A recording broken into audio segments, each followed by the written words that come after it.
네, 이재석 전 KBS 기자 모셨습니다. 어서 오세요. 네, 안녕하세요. 그리고 미디어 오늘의 노지민 기자 모셨습니다. 어서 오세요. 안녕하세요. 자, 오늘은 첫 번째로 이 이야기를 좀 해야 될 것 같은데요. 우원식 국회의장이 방송 문제에 관련해서 중재안을 지금 냈습니다. 예. 민주당은 일단 어제 그러니까 받아들이겠다고 했고 국민의힘은 오늘 오전에 의원총회를 열어서 최종 결정을 한다고 했는데 일단 노지민 기자가 중재안이 어떤 내용인지 좀 간략하게 좀 정리 좀 해주시겠어요? 뭐 한마디로 하면은 일단 멈춰 이거 같은데요. 야당이 방송사법과 방통위원장 탄핵 논의를 하는 것을 이제 멈추고 여당은 공영방송 이사진 선임 일정을 중단하자 이제 여기에 여야 정당 그리고 시민사회 언론 종사자 언론학자 등이 참여하는 범국민협의체를 만들어서 네. 이 앞으로 공영방송 문제를 어떻게 풀어갈지 논의해보자. 국민도 관심을 가져달라. 이 정도로 요약할 수 있을 것 같습니다. 우리 이재석 기자는 어떻게 이 중재안 어떻게 평가를 하세요? 예, 뭐 합리적인 중재안이라고 생각하고요. 다만 이 중재안이 현실화될 수 있느냐 여부는 결국에는 대통령의 의지인 것 같습니다. 대통령이 이 중재안을 받아들일 생각이 있어야 여당도 이걸 받아들일 것이고 그래야만 이게 실현될 수 있는 것인데 그렇죠. 대통령이 그 뜻이 없다면 뭐 이건 사실 하나만한 이야기가 돼버리는 거죠. 그러니까 사실 그래서 이제 오늘 의원총회로 이제 설정한 이유도 그러니까 용산 네. 의사 확인이 좀 필요한 시간적 여유가 있어야 된다. 이 생각도 좀 했던 것 같은데 노지민 기자는 어떻게 평가하세요? 뭐 우선은 지금 국회가 개원식도 못하고 굉장히 협치라든가 정치가 실종된 것 같은 상황이 이어지고 있잖아요. 네. 그렇다 보니까 국회의장으로서는 무언가를 역할을 해야 되는 상황이기도 하였을 거고 다만 지금 이걸 대통령이 안 받으면 그만이다. 정말 최악인 경우에는 이렇게 중재를 했는데도 여당이 받지 않고 지금 야당은 어떻게 보면 조건부로 수용을 한 거니까요. 여당이 받아들이면 우리는 하겠다. 24일까지는 일단 가만히 있겠다라는 거니까 받지 않고 나중에 사법이 통과된 뒤에도 대통령은 또 거부권을 행사하고 네. 또 방통위원장 선임도 이뤄지고 이렇게 되는 경우에는 똑같은 게 반복되는데 다만 여기서 하나 달라지는 건 이렇게 중재를 하려고 했는데 여당 쪽에서 받지 않았다라고 하는 게 어떻게 보면은 야당에게 명분을 내어주는 것일 수도 있다. 뭐 이런 시선들이 여당 내부에도 일부는 있다고 합니다. 네, 명분이라는 게 방송사법을 처리할 수 있는 명분. 그렇죠. 이렇게 우리는 중재안을 따르려고 했는데 여당은 그조차 거부했다라는 게 될 수도 있다는 근데 거죠. 그렇게 명분을 확보해서 방송사법을 처리했다고 거부권 행사를 안 할까요? 그렇죠. 하죠. 그거랑은 또 하고요. 별개의 문제인 거죠. 그러니까 대통령이 이 안을 받아들일 가능성은 현실적으로 낮아 보이고요. 그거를 우원식 의장도 모르지 않을 것이고요. 네. 그래서 우원식 의장은 일단 이런 중재안을 내놓는 건 그 자체로 가치가 있고 의미가 있는 것이지만 대통령이 만약에 이 안을 받아들이지 않는다는 우리의 현실적인 판단대로 간다면 그러면은 뭐 방송사법을 25일 본회의 때 통과를 지금 시키려고 하는 거잖아요. 야권은. 예. 그럼 그 방향대로 가는 것에 어떤 명분도 축적될 수 있는 부분도 있는 것이니까 물론 그런 정치공학적인 전략을 다 깔아놨다 뭐 이렇게까지 제가 단정적으로 얘기하려는 건 아니고요. 다만 네. 하여튼 그런 맥락도 있는 것 같다라는 생각이 듭니다. 그러니까 이게 윤석열 대통령한테도 어떻게 보면은 뭐 앞으로 어떻게 추진될지 모르겠지만 한 번에 박문진 이사라던가 또 KBS 이사 그리고 EBS 이사까지 다 처리가 몰려있는 마지막 시점이 될 수 있는 거거든요. 여기에서 만약에 무언가를 하지 않는다면. 그래서 이 시기를 그냥 지나갈 것인가? 뭐 고민을 하지 않을까요? 그러니까 일단 극적으로 윤석열 대통령 떠나서 여당에 받아들여서 범국민 협의체를 꾸렸다고 한번 가정을 해봐요. 많이 극적입니다. 예. 네, 네. 극적으로. 그러면 범국민 협의체에서 여야가 정말 대타협을 볼 수 있는 공영방송 지배구조 개선이 나올 수 있을까요? 뭐 참 쉽지는 않은데 네. 근데 글쎄요, 뭐 그 열차가 출발하면 그래도 최종안이 뭐 마련될 수도 있을 것 같기도 하고 그런데 이제 디테일에 악마는 디테일에 숨어 있다고 네. 사사건건 부딪히게 하겠죠. 어차피 숫자 싸움이지 않습니까? 그렇죠. 그 협의체에 또 누가 주체로 참여할 것이냐를 두고 그러니까요. 또 뭐 이 사람은 안 된다, 이 주체는 안 된다, 된다 안 된다 가지고 티격태격 할 것이고 그게 1차 수싸움이겠죠. 예. 범국민 협의체에 참여할 대상을 어디로 설정할 것인가. 이게 1차 수싸움일 거고 2차 수싸움은 그래서 범국민 협의체를 꾸렸는데 그러면 공영방송 MBC에서 박문진 이사를 몇 명으로 할 거고 추천권을 어디에게 줄 거냐. 그래서 계산해 보니까 여대 야가 몇 대 몇이다. 또 이 계산하지 않겠느냐라고. 예. 그래서 도출이 되겠느냐 이 얘기인 거죠. 그래서 저는 개인적으로 뭐 노 기자는 더 잘 알겠지만 특별다수제가 일장일단이 있어요. 그러니까 특별다수제는 3분의 2 이상이 네. 이사들이 찬성을 해야 그 사람이 사장이 된다 이거 아닙니까? 왜냐하면 지금 너무 수싸움만 계속되고 7대4, 6대3이 계속되니까 특별다수제를 통해서 3분의 2의 그런 압도적인 지지를 받는 사장 후보가 사장이 될 수 있도록 하자라는 논의가 오래전부터 나왔잖아요. 예. 단점은 특별다수제를 도입하면 정말 무색무취하고 개혁 의지도 없고 그냥 두루두루 평판 관리만 잘해온 사람이 사장이 될 수 있다라는 우려가 그동안 줄기차게 제기돼 왔지만 그런 우려는 저는 맞는 우려라고 생각합니다. 개인적으로는. 그러나 그런 우려에도 불구하고 지금 워낙에 벼랑 끝으로 지금 다 가고 있는 게 언론계의 현실이기 때문에 네. 이 벼랑 끝에서 한 발짝 물러나려면 그런 특별다수제가 도입되는 것이 맞지 않나 하는 생각이 들어요. 특별 다수제로. 예, 개인적으로는 그런 생각이 듭니다. 다만 사실 그게 좀 상식적으로 방통이라던가 이런 뭐 협의체 차원의 취지의 그런 기구들이 돌아갈 때 얘기 아닌가라는 생각도 최근에는 조금 드는데 사실 이게 뭐 7대4라거나 뭐 이런 식의 구성이 법적으로 명시가 돼 있는 건 아니잖아요. 방통위가 추천을 하고 임명제청을 하고 이제 대통령이 이걸 받아들여서 하는 그런 식의 구조라거나 아니면 방통위가 임명하는 뭐 전자는 KBS에 있을 거고 뒤에는 이제 박문진 이사 같은 경우인데 그러면은 이게 정말 이 여야권에 대한 그런 관행도 따르지 않는 이사진 구성이 이루어지는 가능성은 없을까? 갑자기 이 생각도 좀 들기는 하네요. 그리고 또 하나 지금 체크 포인트가 있는데 우원식 의장의 중재안에 따르면 방통위원장 탄핵 소추 논의 중단이 들어가 있습니다. 네. 요 중재안에 따르면 만약에 그 여당도 이 중재안을 받으면 이준석 방통위원장 후보자가 임명장을 받고 방통위원장 업무를 개시해서 하는데 제동을 걸 수 없다라는 이야기가 됩니다. 그렇죠? 그러니까 탄핵 소추를 이제 하지 말아야 된다라는 하지 거니까. 말아야 된다라는 거죠. 최소한 범국민 협의체에서 뭔가 그 합의안이 도출되든 결렬이 되든 뭐가 양당 간의 결정이 날 때까지는 이준석 방통위원장은 후보자 꼬리표를 떼고 위원장으로서 직무를 보게 된다는 얘기가 되는 거예요. 해석을 하면. 예. 그러면 이거는 온당한 현상이냐를 그러니까 지금 짚어봐야 되는데 이 점은 어떻게 보십니까? 그게 좀 불분명하다는 저는 느낌을 받았는데, 그러니까 김종배 앵커께서는 그 부분이 명확하다라고 해석을 하시는 것 같고, 그러니까 이진숙은 이진숙대로 가는 것이고. 아니 예를 들어서 지금 그 이것과는 별개로 인사청문회는 진행이 돼요. 인사청문회가 진행이 되면 법에 인사청문회, 그러니까 인사청문 요청서를 보낸 날로부터 며칠 안에 인사청문회를 해야 되고 거기서 만약에 채택이 안 되면 또 며칠 내에 해야 된다. 이거는 임명 절차는 이미 법에 명시되어 있기 때문에 임명장을 주는 절차는 그냥 쭉 고인 거예요. 예. 이거와는 상관없이 중단이 되는 게 아니에요. 그러니까 이준석 방송통신위원장은 임기가 개시가 되는 거죠. 예, 그렇게 볼 수도 있는데 우원식 의장의 어떤 궁극적인 이야기는 모든 거를 일단 올스톱 정지시키자는 거잖아요. 아니죠. 핵심적인 탄핵 것은. 소추 논의를 중단시키라는 거예요. 탄핵 소추뿐만 아니라, 그러니까 방통위도 멈추고 공영방송 이사 선임 절차도 멈추라는 것이니까 동시에. 이 해석차가 있는 것 같은데 예.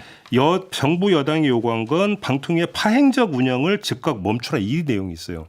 그리고 야당에는 이진숙 탄핵소추 논의 중단, 예. 여당에는 파행적 운영 중단을 이야기를 했던 건 무슨 이야기냐면 파행적 운영 중단이라는 것은 그러면 국회 목세 방통위원들을 추천해서 5인 체제를 구성하는 걸 의미한다고 봐야 돼요. 예. 그런데 공영방송 이사진 선임 일정도 중단하자고 했으니까. 그러니까 지금 사실은 그거는 임기하고 상관없이 의결 문제죠. 그러니까 8월에 임기가 끝나는데 네. 만약에 8월에 임기가 끝나는 이사들을 지금 이진숙 체제가 그대로 그냥 교체해 버리면 그러면 야권 입장에서는 이럴 거면 우리가 탄핵 소추를 왜 추진 안 하느냐. 제 이렇게 얘기는 되니까.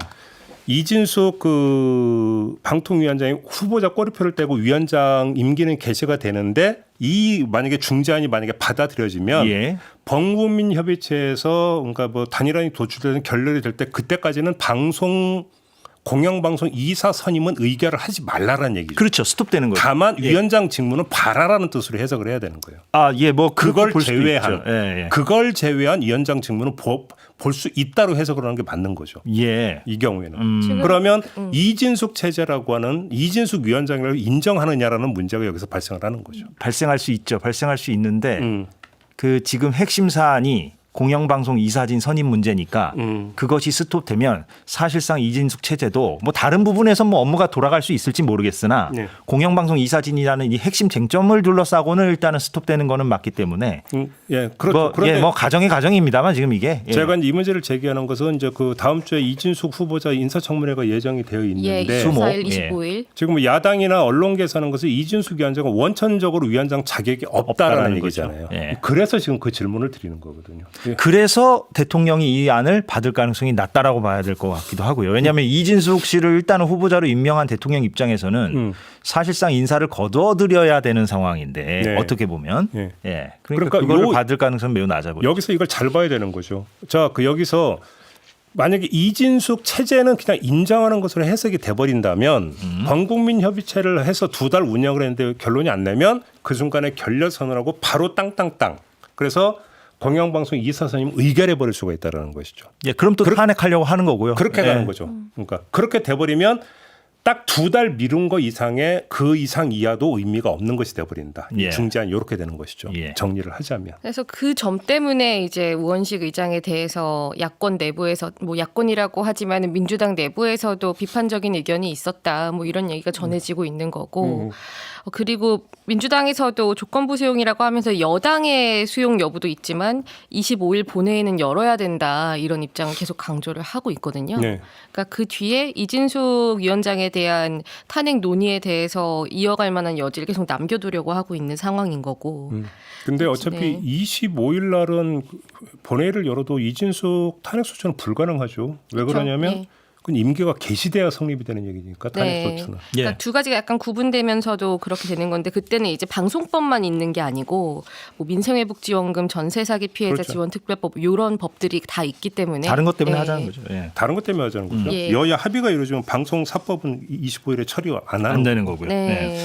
알겠습니다. 이 문제 좀 정리를 하고 지금 인사청문회 얘기를 좀 넘어가 봤으면 좋겠는데요. 24, 25일이죠? 네, 이틀입니다. 예, 이틀간 열리게 되는데 뭐 증인 참고인이 엄청나게 많더라고요. 네, 맞아요. 그래서 지금 뭐 역대급이다라는 말도 나오고 있는데 지금 방통위원장이기 때문에 방통위원장에 대해서 이 정도로 많은 신청이 이루어진 거를 정말 찾아보기는 어려운 수준이기는 하죠. 그 많은 사람들의 얘기를 들으면 이틀 갖고도 안 될 것 같은데. 네, 이틀 갖고도 되기는 힘들 근데 것 그 같긴 참고인은 합니다. 뭐 강제성이 없기 때문에 예. 출석이 아마 대부분은 안 나올 것 같기도 하고요. 왜냐하면 연예인이나 뭐 문화예술인들 신청을 많이 했는데 예, 그분들은 아무래도 이제 부담감 때문에도 안 나올 가능성이 높고요. 알겠습니다.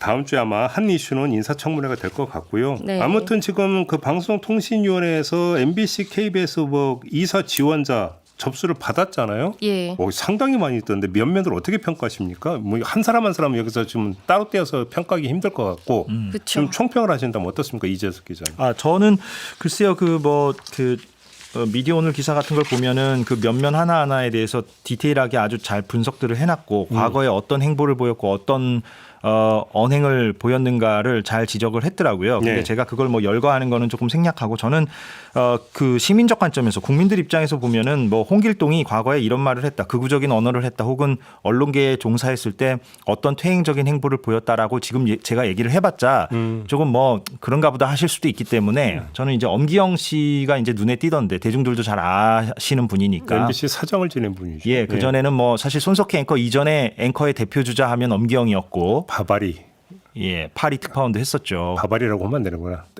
코트, 예, 트렌치 코트를 네. 입고 이렇게 에펠탑 앞에서 뭐 이렇게 보였던 그런 상징적인 모습들도 있는데, 근데 이분이 이제 MBC 사장을 하다가 이명박 정부 때 이제 내려왔고, 그 물러서면서 그때 이제 노조를 향해서 이렇게 주먹을 불끈 쥐면서 이렇게 힘내라는 식으로 해서 그때 뭐 노조에게 박수도 받았고 그랬는데, 뜨악하게도 얼마 안 있다가 그 지방선거에서 그 당시 여당의 공천을 받아가지고 강원도지사로 출마했다 떨어졌잖아요. 예. 그래서 그런 오락가락 행보가 도대체 어떤 맥락인가 그때도 사람들이 많이 의아했었고, 그런데 이번에도 이제 이사 지원을 하면서 그 밝힌 내용들을 보면 뭐 노영 방송을 막아야 된다라는 그 전형적인 그 보수 진영의 어떤 논리를 답습하고 있어서 네. 그러니까 그 우리가 알던 과거의 그 엄기영 앵커, 글쎄 모르겠습니다. 근데 그때의 앵커가 또 이건 뭐 여담인데 지금 우리가 얘기하고 있는 그런 어떤 앵커랑은 또 많이 달랐던 것 같아요. 그러니까 우리가 이른바 흔히 뭐 손석희 앵커나 김종배 앵커나 이런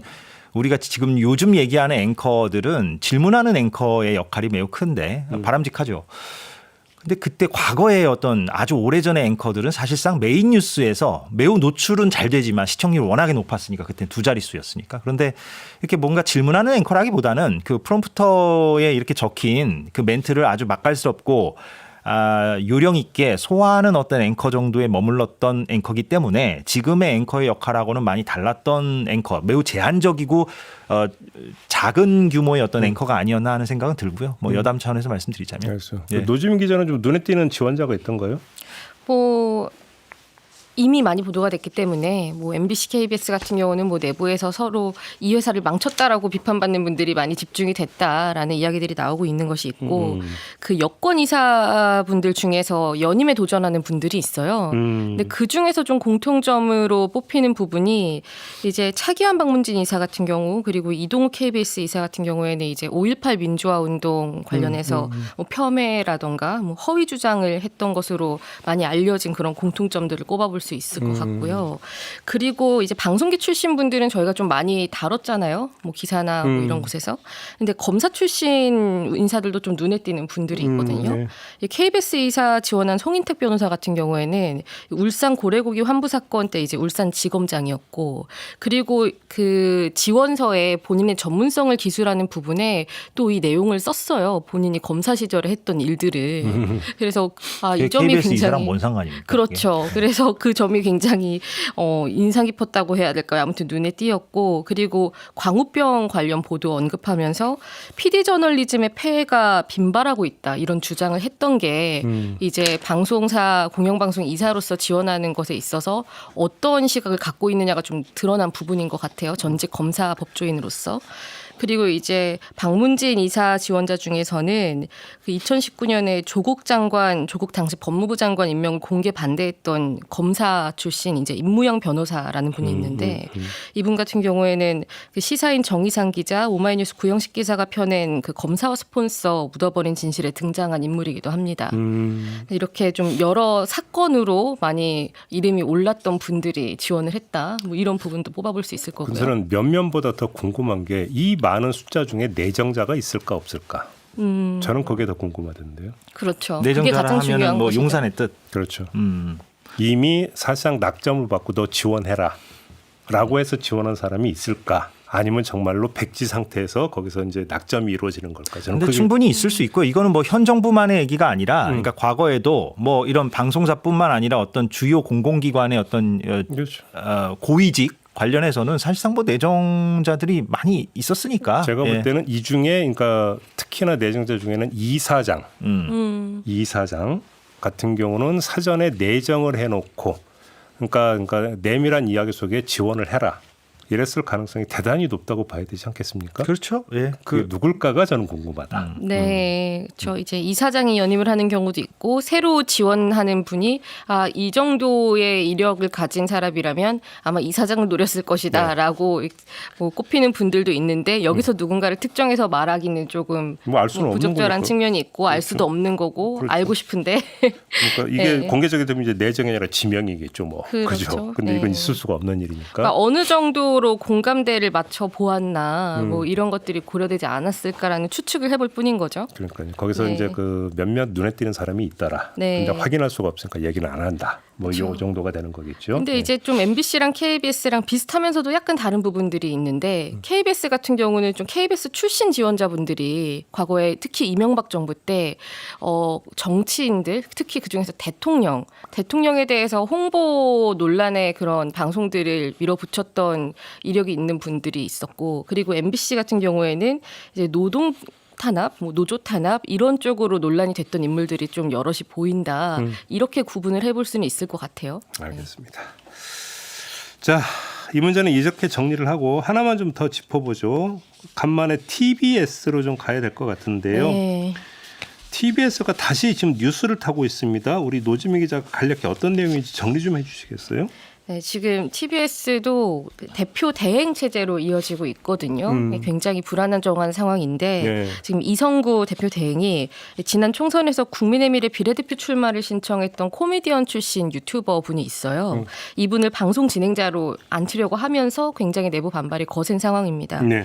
그리고 이분이 이미 이제 이름도 나왔고 본인도 입장을 밝혔으니까요. 유튜브 4시 10분이라는 채널 운영하고 있는 김영민 씨인데 네. 또 이분에게 맡기려는 게 일본어 진행 프로그램을 맡기려 했다고 합니다.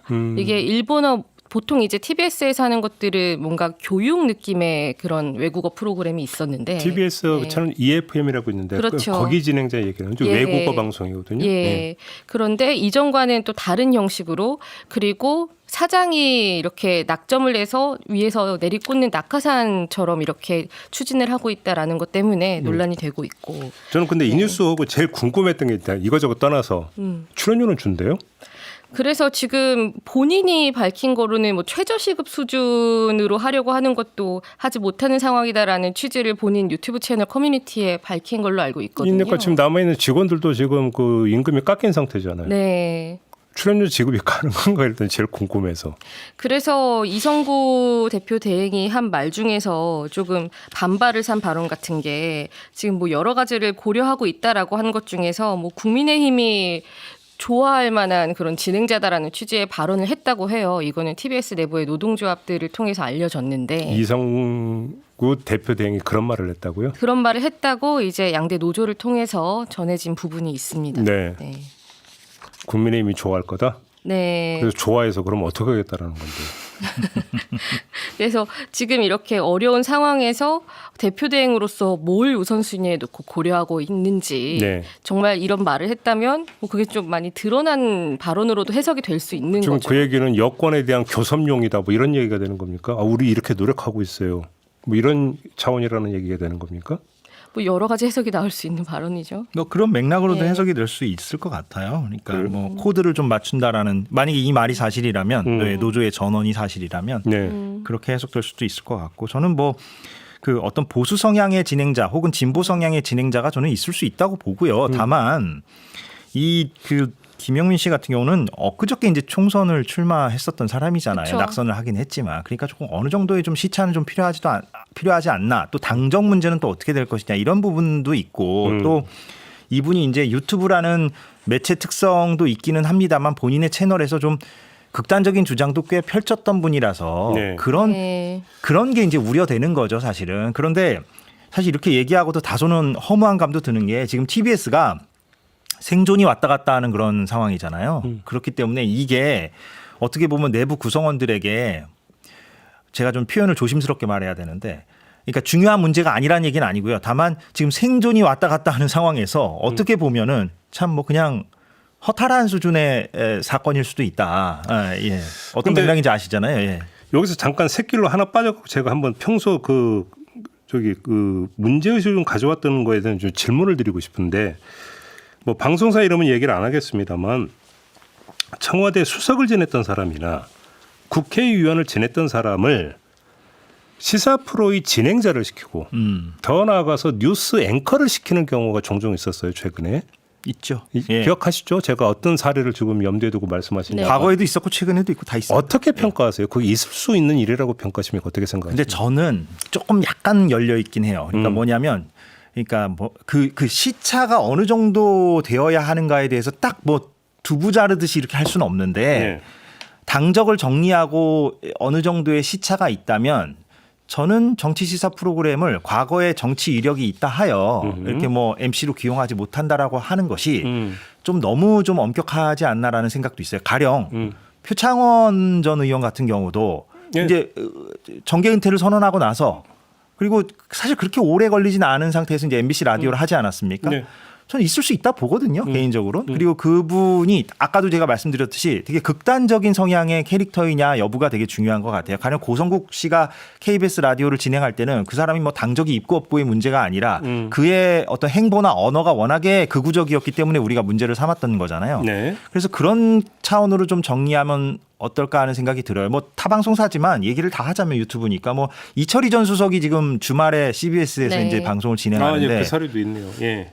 저는 가능하다 보거든요. 개인적으로는 이 정도의 어떤 시차도 있고 또 이철희 수석이 평소에 보여줬던 언행들이 진보 경향이 있기는 하나 그게 뭐 극단적인 어떤 형태도 아니고 그래서 가능하지 않나 하는 생각은 좀 그럼 개인적으로 하고 노지민 있습니다. 기자는 어떻게 평가하세요?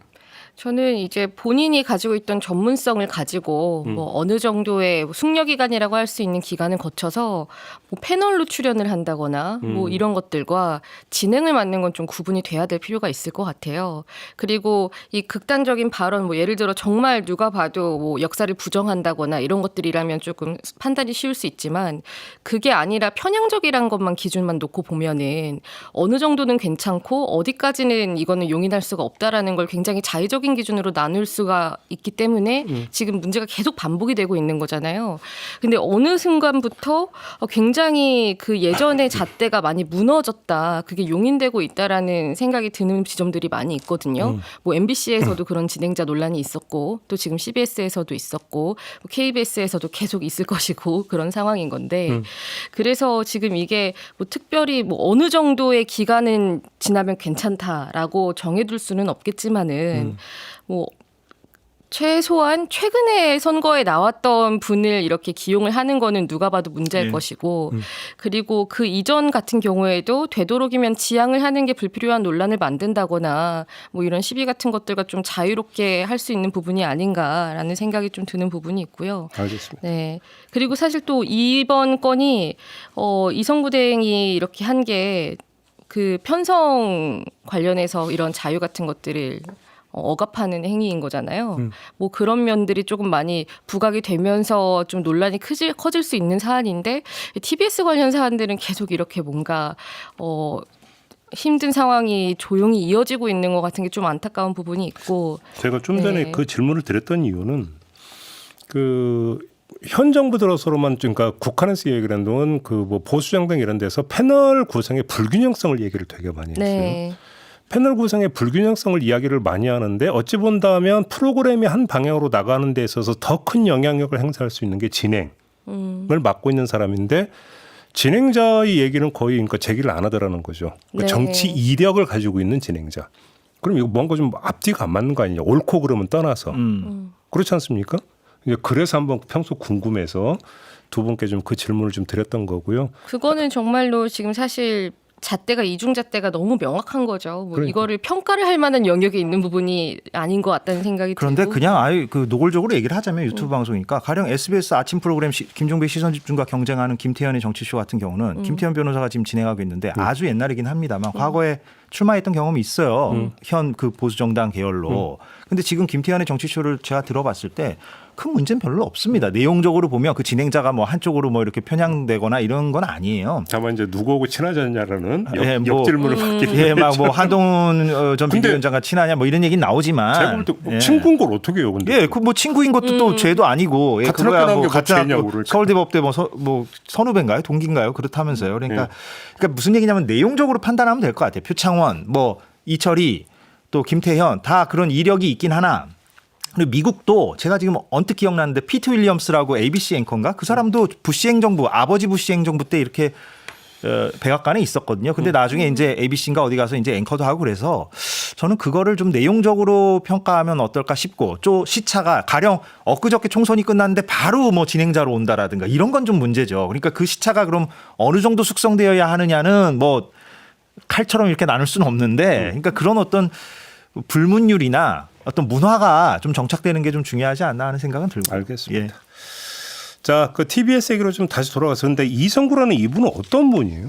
좀 약간 생소한 분인데. 그렇죠. 이분이 뭐 언론 관련해 가지고 그렇게 뭔가를 했던 분은 아니에요.